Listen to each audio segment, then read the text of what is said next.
211쪽에 있는 전주 강의의 마지막 부분을 요약을 하고 넘어가겠습니다. 우리가 이제 다입자 개였고, 그러니까 이제 입자가 여러 개인 경우죠. 여러 개, 뭐 10개, 100개, 뭐 상관없는 거죠.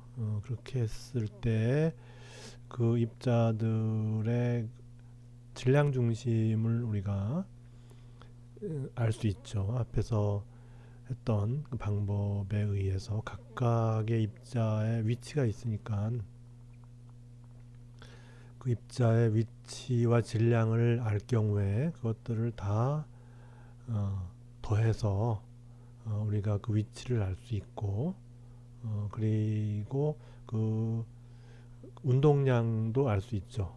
어떻게 하냐 하면은 각각의 위치 벡터가 이제 있고, 이걸 다 더하면은 이제 위치 센터 오브 매스의 위치가 나오는 거죠. 그죠? 그래서 그걸 다 더하면, 그러니까 여기서 dt만 빼주면, 여기서 ddt만 다 빼주면은 빼주면은 센터 오브 매스의 그 좌표는 개개의 질량의 개개의 질량 곱하기 그 좌표 한 걸 다 더해주고 나누기 개개의 질량을 다 더한 거, 그거 갖다가 이제 전체 질량 m이라 그러는 거죠.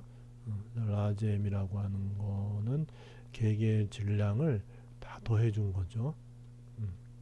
그렇게 해주면은 센터 오브 매스의 좌표가 나오는데, 그것으로부터 센터 오브 매스의 이동 속도는 센터 오브 매스 좌표의 시간에 대한 변화량이고, 따라서 이렇게 되는데,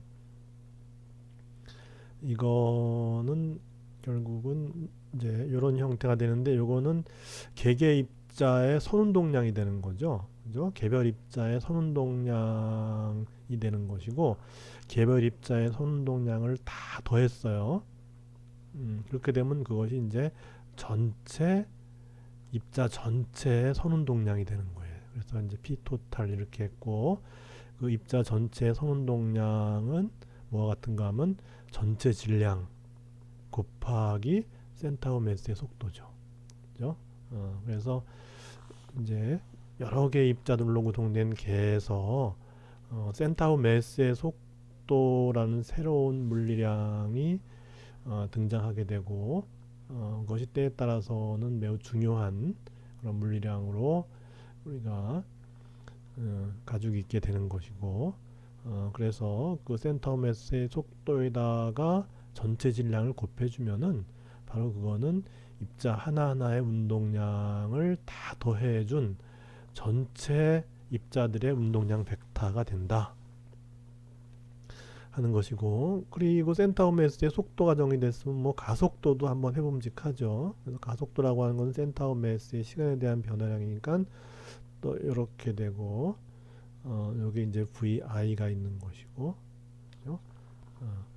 그렇게 해서 이제 그 개개의 입자의 질량 곱하기 가속도 이렇게 된 거죠. 그래서 개개 입자에 가해준 힘을 다 더하면은 그것이 바로 알짜 외력이라 그랬죠. 그러니까 외력을 다 합친 거예요.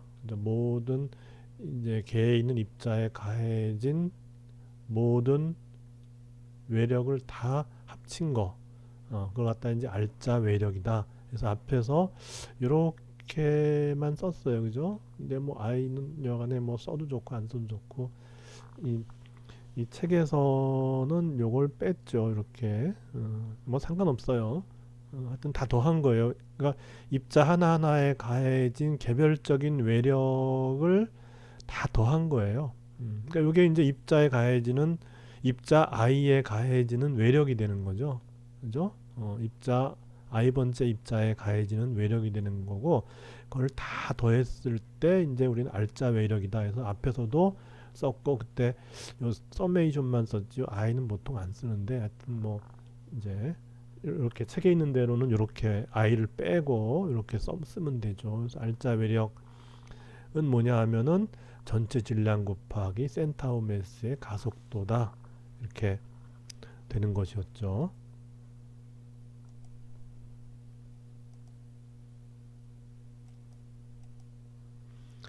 그렇게 해서 그 알짜 외력을 이제 다 이제 그 구해진 모든 그 개별 입자에 가해지는 외력을 다 벡터적으로 더해서 만들어지는 알짜 외력을 이제 그 가해진 시간에 대해서 적분을 하면은 그것이 이제 힘 곱하기 시간 하니까 그게 이제 임펄스죠. 충격량이 되는 거죠.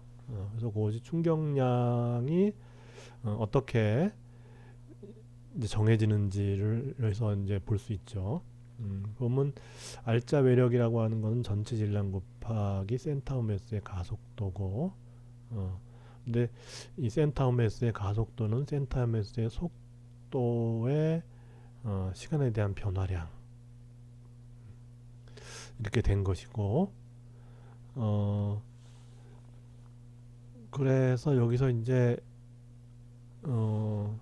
이게 이제 dt를 이제 이제 m은 상수니까 인테그랄 바깥으로 나가서 이렇게 되고, 그다음에 이제 dt 이렇게 지워지니까는 센터 오브 매스 속도의 변화량이 되는 거죠. 그러니까 처음 시간과 나중 시간 사이에 센터 오브 매스 속도의 변화량 한 것이 바로 이제 외력을 시간에 대해서 적분한 거죠. 그러니까 외력이 이제 뭐 시간, 예를 들어서 배트로 야구공을 칠 때 그 이제 짧은 시간 동안에 배트에서 공으로 외력이 가해지죠.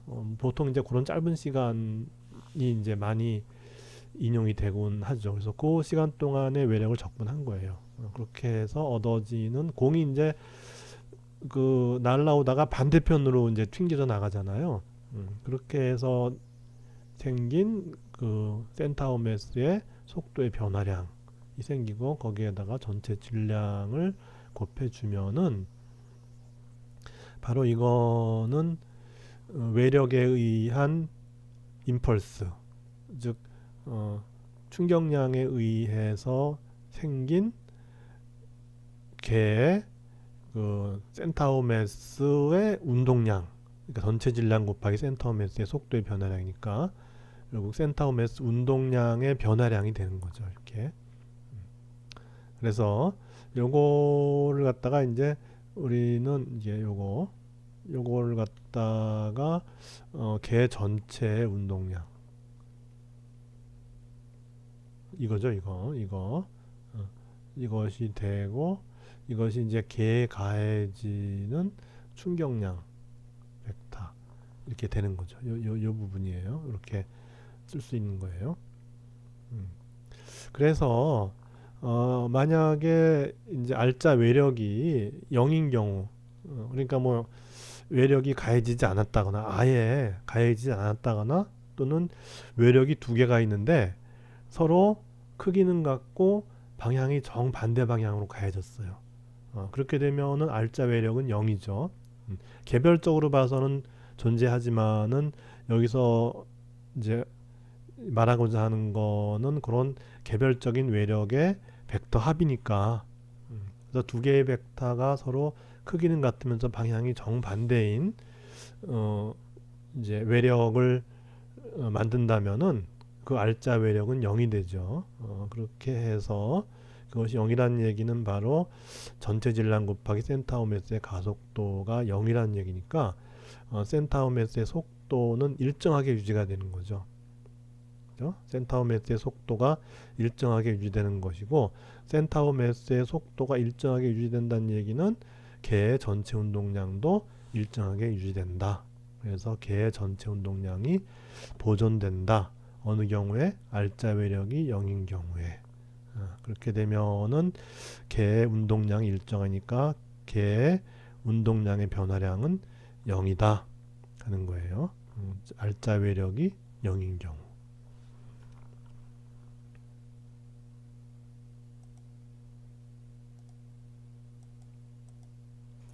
그래서 이제 그와 관련된 그 예제가 그 212쪽에 9.9죠. 그래서 이제 요 내용이 뭐냐 하면은 이제 하나의 그 질량체가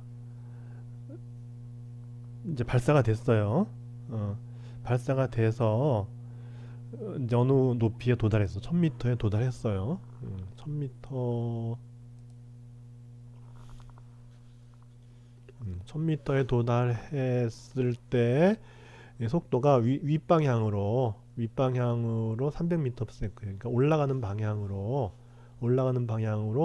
300m/s였는데, 근데 이제 이게 이제 폭발해서 셋으로 쪼개졌는데 다 3등분이 된 거예요.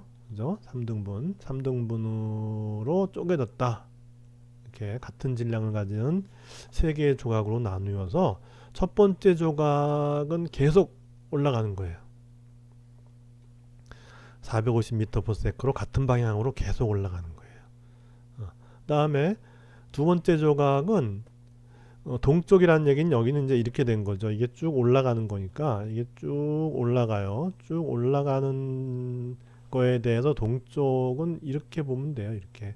그러니까 쭉 올라가는 쪽이 이제 y 방향이라 그러면은 이 동쪽이라고 하는 거는 이거는 이제 x 방향을 얘기한다. 그렇게 생각하면 돼요. 그래서 그 방향으로 240m/s의 속도 벡터가 생겼을 때 세 번째 조각이 가지는 속도 벡터가 어떻게 되느냐 하는 것이죠. 그렇게 해서 이것이 이제 가다가 자기가 폭발했기 때문에 여기서의 알짜 외력은 0이다 이렇게 생각하면 돼요. 그죠? 자기가 날아가다가 그냥 자기가 스스로 폭발했기 때문에 그 폭발의 그 원인 제공을 외력이 한 것이 아니고 자기가 스스로 폭발했기 때문에 그냥 그 알짜 외력은 0이다. 이렇게 보면 되고, 그래서 개의 총 운동량은 변화가 없다. 이렇게 보면 되죠. 그죠? 그래서 개의 총 운동량은 변화가 없다. 그래서 개의 이제 폭발 전의 운동량과 폭발 후의 운동량은 같아야 된다는 거죠. 그래서 이제 폭발 전에 개의 그 개의 질량이 이게 라지 m이죠. 라지 m 이렇게 되죠. 질량을 라지 m이라고 이제 하고, 속도 벡터가 vi였는데 vi라고 하는 거는 바로 뭐냐면 위로 올라가는 방향을 j라고 하면은 vi는 300m/s로 이 플러스 j 방향으로 향하고 있었어요. 그러다가 이제 폭발 후에는 셋으로 쪼개졌으니까 이제 3분의 m의 v1, 3분의 m의 v2, 3분의 m의 v3 이렇게 돼요. 이렇게 해서 이걸 정리할 것 같으면 이제 m은 다 없어지고, 그다음에 고도가 1000m다. 의미가 없죠. 이걸 계산하는 데에는. 그렇게 돼서 이제 우리가 찾고자 하는 것이 V3니까 V3라고 하는 거는 3배의 VI 벡터 마이너스 V1 벡터 마이너스 V2 벡터 이렇게 되죠. 그래서 VI 벡터는 위로 올라갔으니까 J 방향이고 300m/s예요. 그것에 3배를 했죠. 그 다음에 이제 첫 번째 조각은 그냥 그대로 또 올라갔죠. 그죠? 그러니까 450m/s로 같은 방향으로 계속 갔어요. 그러니까 이제 요 V1에 해당하는 것이 바로 450J 이렇게 되는 거죠. 그다음에 V2에 해당하는 거는 동쪽으로 갔으니까 이제 240m로 갔으니까 240의 동쪽은 이제 I가 된다 이렇게 얘기를 했죠. 그렇게 해서 이제 여기는 이제 단위 벡터가 i예요. 그러면 이제 어떻게 될까요? 일단 j 같으니까 900에서 450 빼니까 j 방향으로 450이 남고, 그다음에 i 방향으로는 마이너스 240이 되죠. 마이너스 240. 요것이 셋으로 쪼개진 세 번째 조각이 가지는 속도 벡터가 된다는 거예요. 그러니까 대강 보면 이렇게 된 거죠.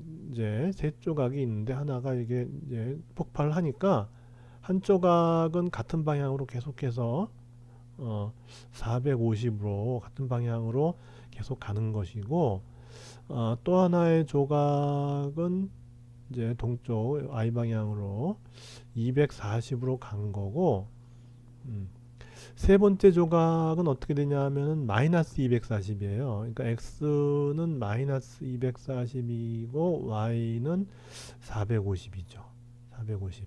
그래서 x 쪽이 이제 여기 마이너스 240이고, 그러니까 서쪽 방향이 되겠죠. 서쪽 방향으로 이제 240 미터 퍼 세크고, 그 다음에 이제 위쪽 방향으로 450 미터 퍼 세크가 되니까 결국은 요 세 번째 V3 속도 벡터는 뭐 이런 게 되는 거죠. 이런 게 이제 V3 벡터. 이렇게 해서 이 저기 동쪽 성분은 마이너스 240이고, 그다음에 위쪽 성분은 450인 그 속도를 가지는 게 바로 세 번째 조각의 속도 벡터가 되는 것이죠.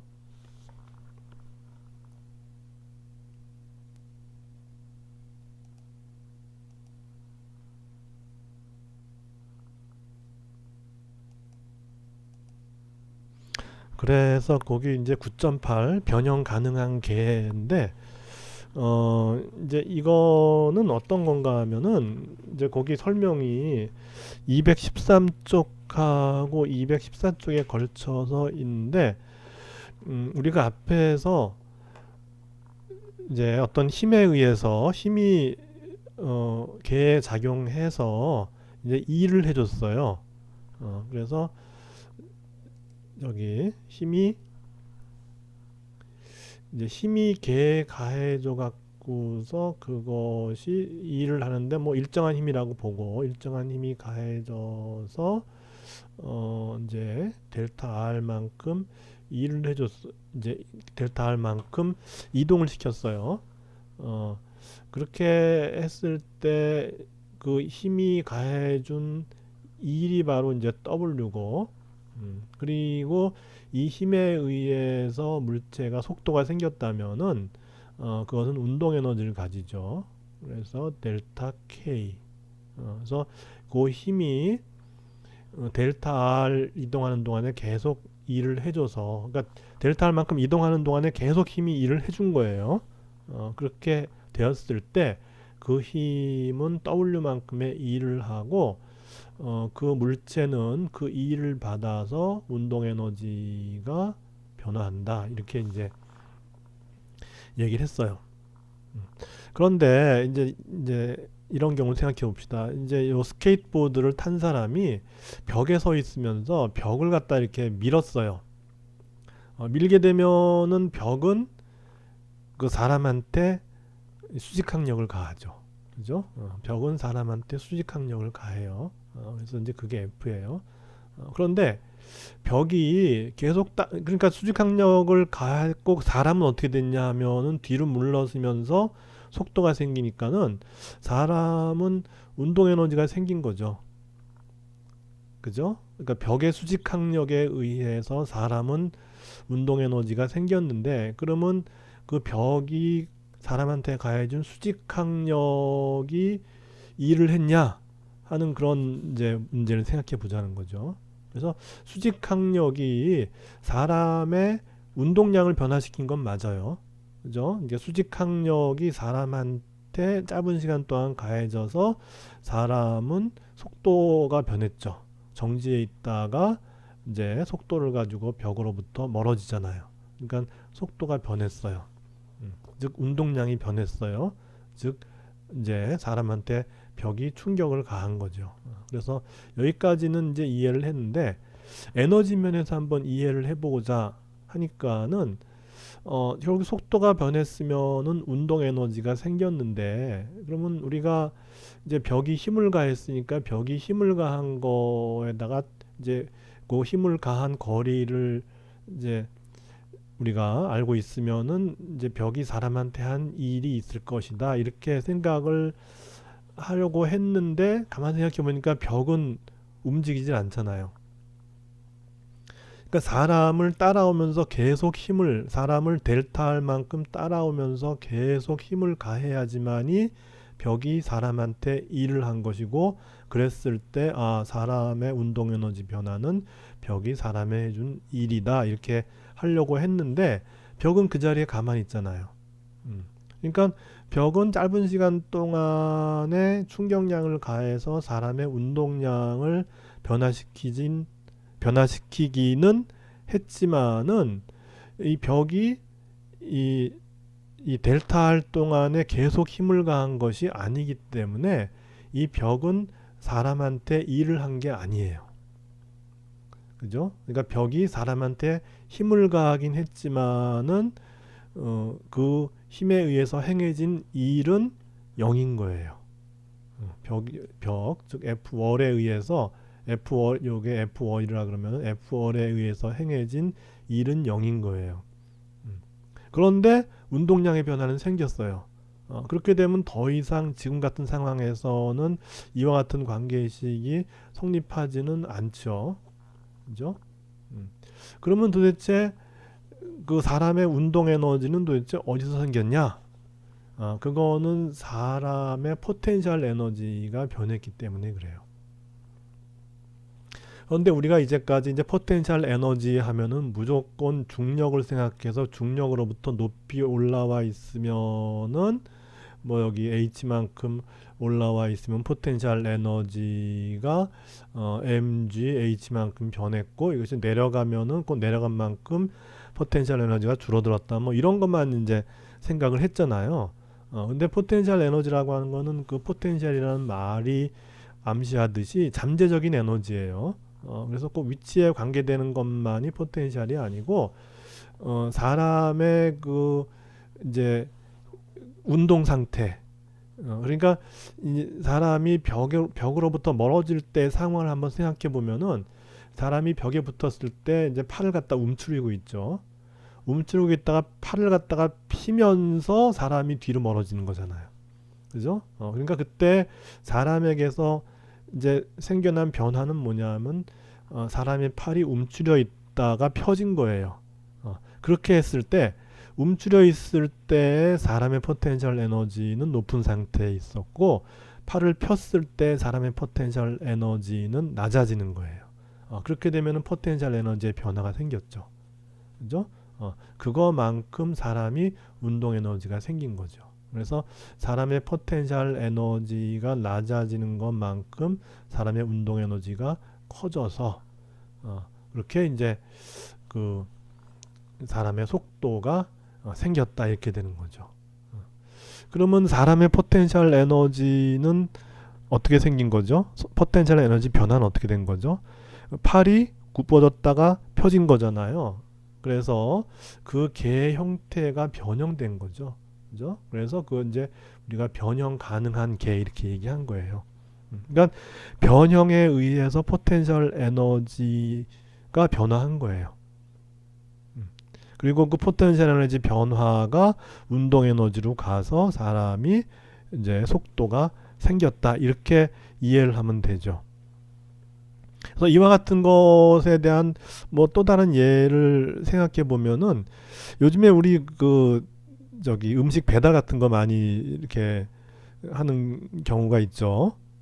그럴 때 이제 음식을 신선하게 하기 위해서 그 이제 음식 배달될 때 뭐 음식 밑에다가 차가운 어떤 그 퍼킷 같은 거 차가운 퍼킷을 이렇게 이제 같이 해서 배달하죠. 그런데 그 퍼킷이 이제 차가울 때는 딱딱했어요. 그러다가 시간이 가면서 주위에서 열이 막 들어가게 되면은 퍼킷이 흐물흐물해지죠. 그랬을 때 퍼킷이 딱딱하고 차가웠을 때는 퍼킷의 포텐셜 에너지가 낮은 상태인 거죠. 그러다가 주위에서 열이 들어가면서 퍼킷이 흐물흐물해지게 되면은 그 퍼킷의 포텐셜 에너지는 증가한 거예요. 그렇게 해서 결국 이제 퍼킷의 그 상태가 변형된 거죠. 딱딱했을 때는 포텐셜 에너지가 낮았는데 주위에 열 에너지가 유입되면서 포텐셜 에너지가 증가하면서 그 퍼킷의 이제 상태가 흐물흐물해진 거죠. 그래서 퍼킷이 변형된 거죠. 딱딱한 상태에서 흐물흐물한 상태로 퍼킷이 변형되면서 그것이 가지는 포텐셜 에너지는 낮은 상태에서 높은 상태로 올라간 거죠. 그러면 어떤 것이 퍼킷의 포텐셜 에너지를 올려줬냐? 주위에 열이 있죠.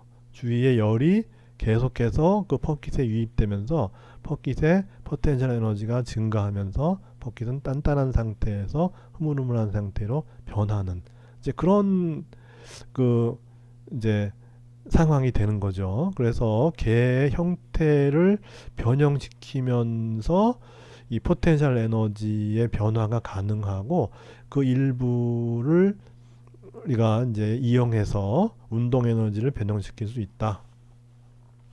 그러면 사람의 포텐셜 에너지는 어떻게 된 거죠? 팔을 이제 굽혔다 폈다 하는 거는 그 에너지는 어디서 오는 거죠?